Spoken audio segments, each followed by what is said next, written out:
네, 오늘은 어제에 이어서 에스겔 33장 말씀을 함께 나눠보길 원합니다. 이제 사실 1절부터 20절까지의 내용이 쭉 이어지는 내용인데, 지금 에스겔 33장은 하나님께서 다시 그 에스겔이 속해 있는 그 너의 백성, 그 이스라엘 백성을 향해서, 정확히 말하면 남유다 백성을 향한 하나님의 말씀이 기록되어 있습니다. 그런데 그 이전 32장 앞에 기록되어 있는 하나님이 이스라엘에 대한 메시지는 분명히 그들의 멸망과 심판에 대한 경고 메시지였지만, 33장부터 기록되어지는 메시지는 회복과 그들에 대한 희망을 이야기하고 있습니다. 그리고 오늘 말씀을 통해서도 정말 우리가 얻을 수 있는, 정말 이미 죄악되었고 내가 주님으로부터 멀리 떠났다 생각하는, 그리고 이제 나는 글렀어 먼저 가 라고 생각하는 모든 사람들에게 굉장히 희망적인 메시지를 우리에게 허락해 주고 있는 귀한 본문 말씀으로 우리가 또 삶의 귀한 지혜를 얻어가길 소망합니다. 여러분, 옛말 중에 혹시 그거 기억하십니까? 그런 거 기억하십니까? 호랑이한테 물려도 정신만 바짝 차리면 삽니다. 호랑이한테 물려도 정신만 바짝 차리면 삽니다. 오늘 본문 말씀을 딱 한 절로 요약하면 저는 딱 이렇게 생각이 나더라고요. 호랑이한테 물려도 정신만 바짝 차리면 산다. 하나님이 아무리 그들의 지었던 죄악과 그 심판과 그 멸망과 그러한 어려움과 그러한 것들이 눈앞에 있더라도 뭐만 바짝 차리면, 정신만 바짝 차리면 삽니다. 자, 그러면 우리가 하나님의 진노와 심판 속에서 우리가 정신을 바짝 차려야 할 그 정신은 무엇인가? 바로 나의 죄를 돌아보고 우리가 회개하는 겁니다. 뭐라고요? 나의 죄를 돌아보고 회개하자. 하나님은 하나님 앞에 맹세라는 말, 절대 맹세하지 말라 그래요. 그리고 이제 율법에 의해서 맹세에 대한 굉장히 이제 중요성을 알았기 때문에 이스라엘 사람들은 지금까지도 맹세를 쉽게 하지 않습니다. 그런데 하나님의 음성이 에스겔에게 임했는데요, 뭐라고 하시냐면 11절, 굉장히 중요한 말씀인데요, 너는 그들에게 말하라. 주 여호와의 말씀이니라. 나의 삶을 두고 맹세하노니. 그러니까 하나님의 음성이 들렸는데요, 야, 너 이거 맹세하고 이야기해. 그러니까 그만큼 명확하다는 거예요. 그만큼 내가 보장한다. 이것은 하나님의 이름을 걸고 내가 맹세를 하고 말할 수 있다 라고 하는 그 맹세된 이야기가 무엇이냐? 나는 악인이 죽는 것을 기뻐하지 아니한다. 악인이 그들의 길에서 돌이켜 떠나 사는 것을 기뻐한다. 하나님이 기뻐하시는 게 뭡니까? 악인이 죽는 것을 기뻐하지 않고 악인일지라도 그의 길에서 떠나서 돌이켜 사는 것을 기뻐하시는 분이 하나님이다. 나는 맹세한다 그래요. 그러면서 이제 좀 더 설명을 합니다. 이스라엘 족속들아, 돌이키고 돌이키라. 자, 잠깐만요. 자, 그러면 여태까지 하나님이 이야기했던 악인은 누구입니까? 악인이 누구예요? 이스라엘 족속이에요. 밑밥을 한번 깔아놨어요. 야, 얘들아, 내가 맹세하고 단언코 이야기하는데 나는 악인들이 죽는 걸 난 좋아하지 않는다. 내가 진짜 좋아하는 건 악인들이 회개해서 돌아오는 걸 나 진짜 좋아한다. 이스라엘 백성들아, 그러니까 이스라엘 백성들, 그 악인을 사랑하신 하나님의 마음을 볼 수 있어요. 이스라엘 족속들아, 두 번이나 반복하세요. 돌이키고 돌이키라. 돌이키고 돌이키라. 여기서 돌이키라라는 단어가 슈브라는 단어거든요. 히브리 단어로. 그 슈브라는 단어는요, 이렇게 이 길을 가다가 이렇게 돌아서는 거예요. 그러니까 가던 길을 완전히 바꾸는 거. 너희가 가던 그 길을 완전히 다른 길로 올라타는 것을 슈브라고 말해요. 그래서 우리는 이 단어를, 이 돌이키라라는 단어를요, 우리는 회개한다라고 보시면 돼요. 회개라는 단어 역시 여러분, 우리가 가던 길을 완전히 돌아서고 돌이키는 거거든요. 우리가 그렇게 알고 그 다음 말씀을 보면요, 이스라엘 족속아, 돌이키고 돌이키라. 너희 악한 길에서 떠나라. 예, 어찌 죽고자 하느냐 하셨다 하라 그래요. 자, 우리가 이 말씀을 통해서 우리가 또 알 수 있는 사실은 뭐냐면 하나님이 진짜 기뻐하시는 것이 무엇인지 우리는 알 수 있어요. 예, 여러분 하나님이 기뻐하시는 거 뭡니까? 예, 돌이키는 거예요. 회개하는 거. 하나님이 기뻐하시는 건 내가 돌이키는 거예요. 제가 이번 주 주일날 말씀을 또 묵상하면서 계속 묵상하면서 준비하는 주제는 뭐냐면 이번 주 주일날은 아직 확정은 아니에요. 아직 주일이 되기 전에 언제 바뀔지 몰라요. 하지만 제가 계속 마음속에 염두하고 묵상하고 있는 건 뭐냐면 여러분 하나님을 기쁘시게 할 수 있는 방법 몇 가지 알고 계십니까? 예전에 이런 책이 있었어요. 하나님을 기쁘시게 하는 게 아니지 뭐 우리의 마음을 편안하게 하는 101가지 이야기인가? 근데 굉장히 베스트셀러가 됐던 게 있어요. 갑자기 그 책 제목이 떠오르더라고요. 하나님의 마음을 기쁘게 해드리는 101가지 이야기. 여러분 하나님의 마음을 기쁘게 하는 방법을 몇 가지나 알고 계십니까? 내가 이거 하면 하나님이 기뻐하실 거야. 기도 말씀 찬양 빼고. 네, 전도 오케이. 기도 말씀 찬양 전도 빼고. 내가 늘 죄스러운 마음으로 하나님 더 기쁘게 해야 돼. 하나님 더 영광을 위해 살아야 돼. 오케이. 하나님의 영광을 위한 게 무엇입니까? 기도 말씀 찬양 전도 빼고. 하나님은 그 4가지만 그러면 4가지만 기뻐하실까요? 제가 봤을 때 그냥 가볍게 말해서 101가지고요. 수천 수만 가지 되지 않겠습니까? 왜 우리가 모르냐면 우리는 너무 그 4가지 안에 딱 틀에 박혀 있는 거예요. 그것만 해야 하나님 기뻐하실 줄 알아요. 제가 한 가지 팁을 드리는 거예요. 내가 맹세코 하나님을 기뻐하게 하는 게 뭐예요? 회개입니다. 내가 지은 죄악 때문에 하나님이 나한테 실망하실 것 같죠? 내가 깨닫고 엎드리고 회개하면 하나님이 그걸 그렇게 기뻐하세요. 그러니까 내가 지은 죄악들 때문에 하나님 실망하실 모습, 나 부끄러워서 하나님 앞에 어떻게 해요? 진짜 좋아하신다니까요.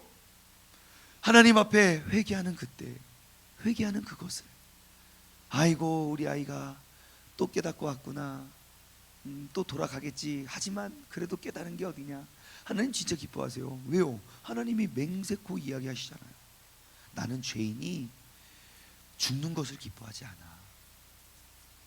하나님 내가 죄를 많이 져가지고 하나님 새벽 예배 드릴 면목이 없습니다. 제일 싫어하세요. 하나님 제일 기뻐하시는 거 뭡니까? 내가 지금 새벽 몇 시요? 지금 5시 반이죠. 내가 4시 반까지 술 먹고 갈 곳도 없고 그런데 하지만 주님 여기 와서 내가 진짜 죄송해요. 그거 제일 좋아하신대요. 맹세 그거 제일 좋아하세요. 여러분 꼭 기억하십시오. 어디로 쓰러지든 여러분 누구나 쓰러져요. 하지만 반드시 쓰러질 때 교회로 쓰러지십시오. 내가 아직 쓰러지지 않은 사람 있잖아요. 혹시 교회로 쓰러진 사람들이 들어오거들랑 정말 주님의 사랑으로 안아주십시오. 그들이 필요한 건 주님입니다. 밤새 술 먹고 여기 딱 앉아 있으면 술 먹고 여기 와서 앉아 있대 하지 마시고 막 냄새를 맡으면서 막 기도해 주세요. 하나님 빨리 주님 제일 기뻐하시는 자녀가 여기 왔습니다. 그게 뭐 술뿐이겠습니까? 어떠한 죄를 짓고더라도 정말 주님 앞에 돌아와 엎드려 그 길에서 떠나는 그러한 노력과 모습을 하나님께서 가장 기뻐하신다는 거예요. 근데 하지만 오늘 이 말씀을 좀 더 묵상하면 이런 생각이, 이런 질문이 떠올라요. 왜 하나님의 시선은 악인에게 머물러 있을까요? 우리는 죄를 짓는 사람, 그 악을 행하는 사람들, 그 우리의 시선에서 멀리 떠나잖아요. 나빠, 어울리면 안 돼. 우리 그런 거 아닙니까? 그렇죠? 근데 왜 하나님은 그 악인들이 잘못되는 걸 싫어하시냐고요. 악인들이 돌이켜 회개하는 걸 좋아하세요. 왜 그랬을까요? 이게 바로 하나님이 가지고 계신 사랑의 기준이에요. 우리가 가진 사랑의 기준은 무엇이냐면요, 너가 의로운 행동, 즉 선행을 많이 하면 이 사람 좋은 사람이구나, 나 이 사람 사랑해야지, 그래요. 우리의 사랑의 기준이에요. 근데 하나님의 사랑의 기준은 달라요. 그의 행위를 보고 그를 사랑할까 말까를 결정하시는 게 아니고요, 그냥 그를 사랑하기로 결정한 다음에 그가 선행을 하기를 원하세요. 무엇이 다르냐면요, 그의 행위를 보고 내가 사랑하고, 행위가 나쁘면 실망하는 우리의 사랑의 기준은요, 우리의 사랑은 좋았다가 사랑했다가 미워했다가 사랑을 했다 미워를 했다, 그런 노래 있죠. 아무도 모르죠? 있어요. 아무튼 그런 거. 예, 그런 게 아닐 수도 있어요. 뭔가 비슷해요. 아무튼 사랑했다 미워했다 우리는 그러지만, 하나님은, 하나님의 사랑 방식은요, 내가 사랑하기로 작정하잖아요. 그러면 끝까지 사랑하세요.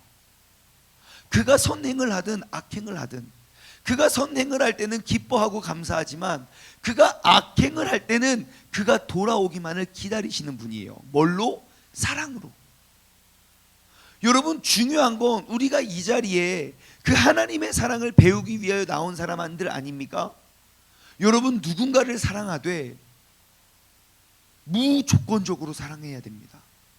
그것이 성경이 우리에게 가르쳐주는 사랑이고, 그것이 이 세상 가운데 우리가 가르쳐줘야 할 사랑입니다. 지금 세상에서 이야기하는 사랑, 그리고 그들이 말하고 그들이 교훈하는 사랑은요, 사랑할 사람을 사랑하는 거예요. 미워할 사람은 끝까지 미워하라고 세상은 가르치고 있어요. 정말 놀라운 사실은요, 작년이었어요. 우리 그 대학부와 청소년 아이들 선교 준비를 위해서 그 선생님이 이러한 주제를 가지고 토론을 했다고 해요. 용서받지 못할 죄, 그리고 용서받을 죄. 여러분, 용서받지 못할 죄가 있습니까? 없습니까? 만장일치로 다 용서받지 못할 죄는 없다고, 뭐라고 했지? 네? 아니요, 그거 말고 아이들에게 그때 설문을 했어요.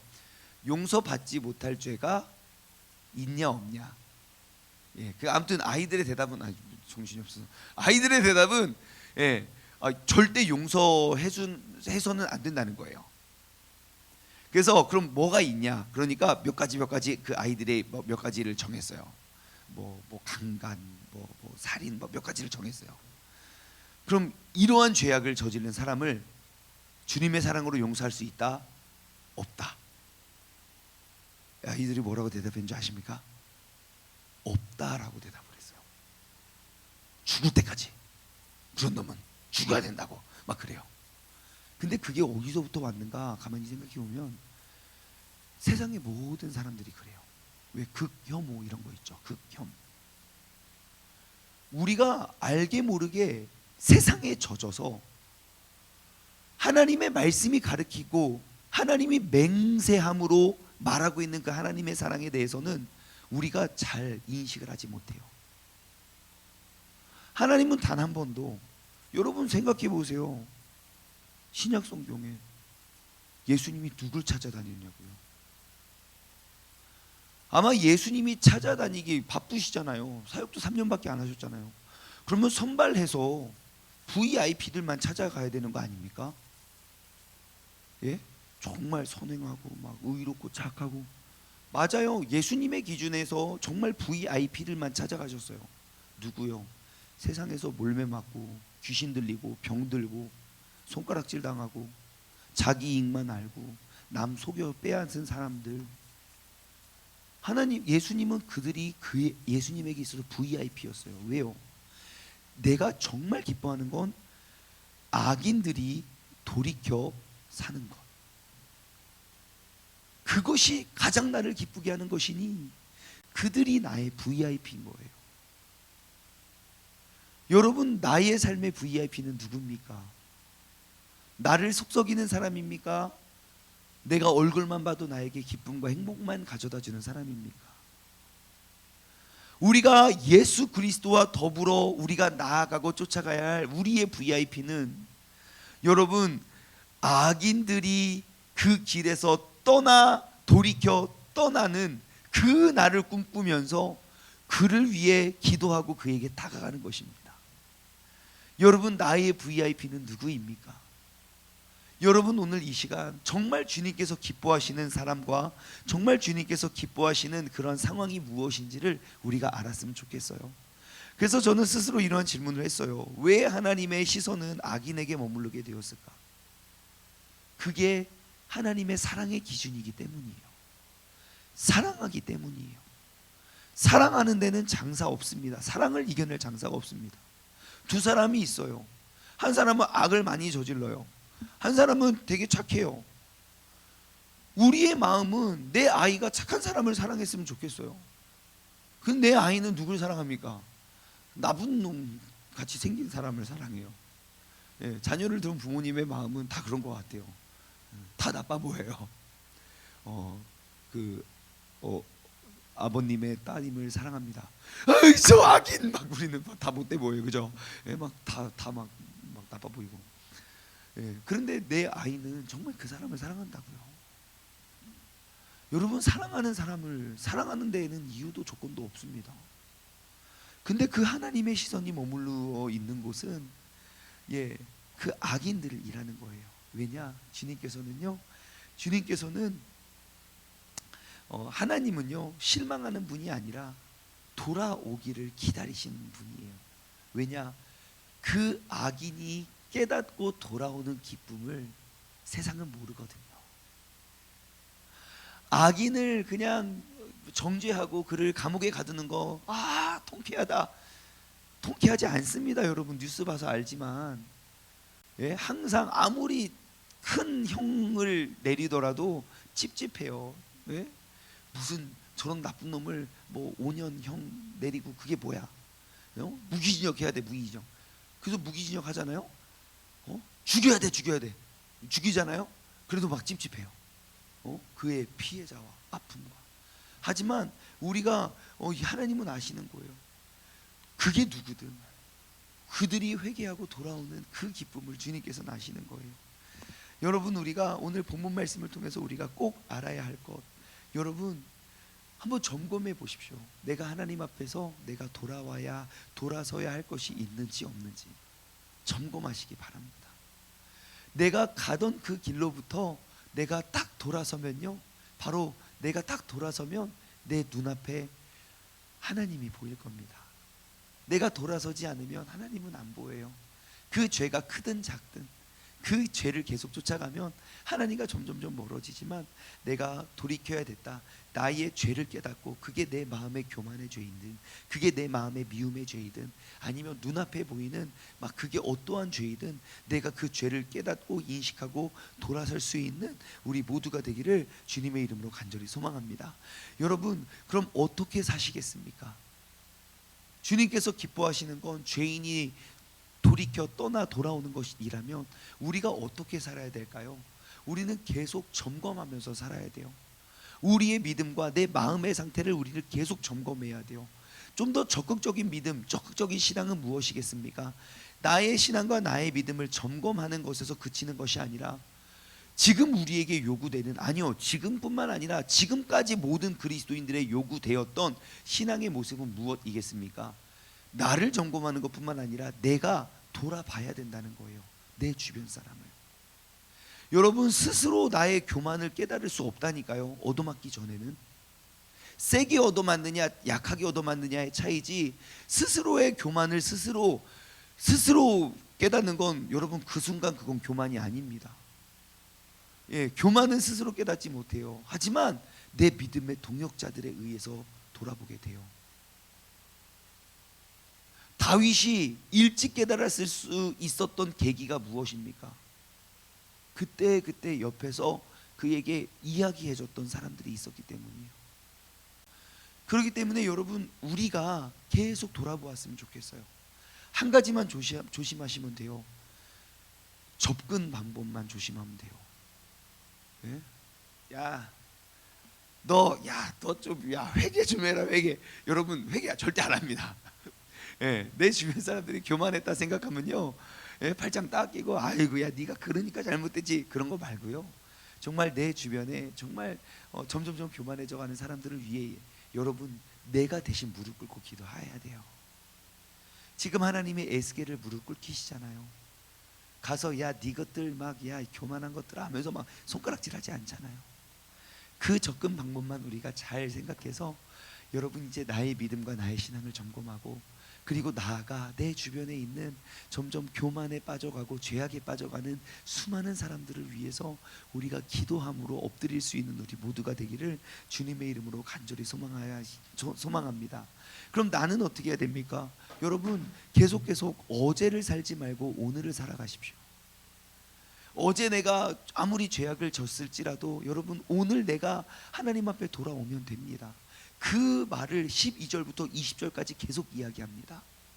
12절과 20절 말씀 보면 악인과 의인 계속 상반되어서 이야기해요. 자, 딱 이 이야기예요. 악인이 있다 치자. 하지만 의인부터 이야기해요. 의인이 있다 치자.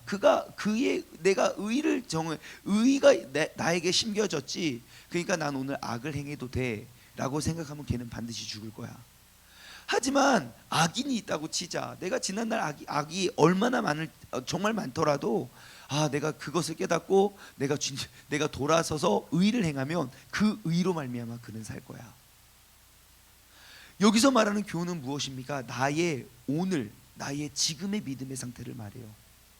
내가 어제까지 아무리 내가 내가 심어놓은 기도가 얼만데 하나님 이 정도는 해줘야 되는 거 아니야? 그 순간 무너질 거라는 거예요. 하지만 내가 지금 이 순간 하나님 앞에 엎드리고 겸손하게 나오면 내가 이전에 무엇을 줬든지 하나님은 지금 그 돌아옴의 모습. 그래서 20절 맨 마지막에 이렇게 이야기합니다. 20절 말씀. 그러나 너희가 이르기를 주의 길이 바르지 아니하는도다. 이스라엘 족속아 나는 너희가 각기 행한 대로 심판하니라. 여러분 이 행한 대로 심판하는 건 어제의 행함이 아닙니다. 지금의 행함입니다. 여러분 우리의 신앙과 우리의 믿음은 항상 어제로 살아가면 안 됩니다. 지금으로 살아가십시오. 어제 의를 쌓았고 지금 더욱더 겸손하면요 하늘의 상급이 더 많아요. 어제 죄를 지어도 지금 내가 의롭고 회개하면요 주님께서 기뻐하신다고요.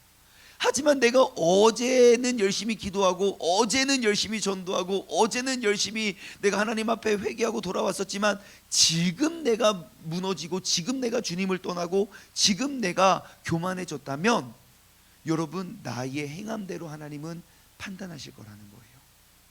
그래서 신앙생활은 계속 오늘로 살아가는 거예요. 그러니 이게 안 좋은 게 아니라 정말 좋은 거예요. 지금 말씀이 들리는 그 순간 엎드리면 되거든요. 그 모습을 주님께서 가장 기뻐하시거든요. 여러분 오늘 이 시간 우리가 다시 한번 엎드리길 소망합니다. 내가 지금 주님 앞에 엎드리는 순간 주님께서 가장 기뻐하실 줄 믿습니다. 우리가 엎드려 내가 더욱더 많은 사람들을 일으켜 세울 수 있는 그런 복된 하루의 주인공 되시길 주님의 이름으로 축원합니다. 함께 기도하겠습니다. 하나님 아버지 감사합니다. 하나님께서는 누구를 사랑하시고 무엇을 사랑하시는지 하나님이 맹세하면서 에스겔을 통하여 가르쳐 주신 그 귀한 가르침을 우리가 깨닫습니다. 하나님은 악인들이 죽는 것을 기뻐하지 아니하시는 분입니다. 왜냐? 그 악인들이 그 악한 길에서 떠나 돌이켰을 때 그 죄인이 죽어 마땅히 지옥에 가야 할 그 죄인이 돌이켜 주님의 품으로 돌아왔을 때의 기쁨을 주님께서 알고 계시기 때문입니다. 내 자녀가 어려서부터 계속 착하게만 지내다가 픽 쓰러지는 모습이 아니라 나쁜 줄 알고 죄악된 줄 알고 그렇게 철없는 줄만 알았는데 그 철없었던 자식이 진짜 회개하고 주님의 사랑 부모님의 사랑을 알고 돌아왔을 때 그것이 나에게 얼마나 큰 위로이고 큰 힘이고 큰 자랑이 되는지 우리가 그 마음을 가지고 주님께 이 시간 돌아가길 원합니다. 하나님 나의 신앙과 나의 믿음은 항상 현재형으로 살아가길 원합니다. 이전에 매여 있지 말고 이전에 어떻게 했다고 생생되는 것이 아니라 지금 이 순간 내가 겸손히 주님 앞에 엎드려 주님을 가장 기쁘게 드릴 수 있는 믿음의 사람 되게 하여 주옵소서. 감사드리며 이 모든 말씀 살아계신 예수 그리스도의 이름으로 기도드리옵나이다. 아멘.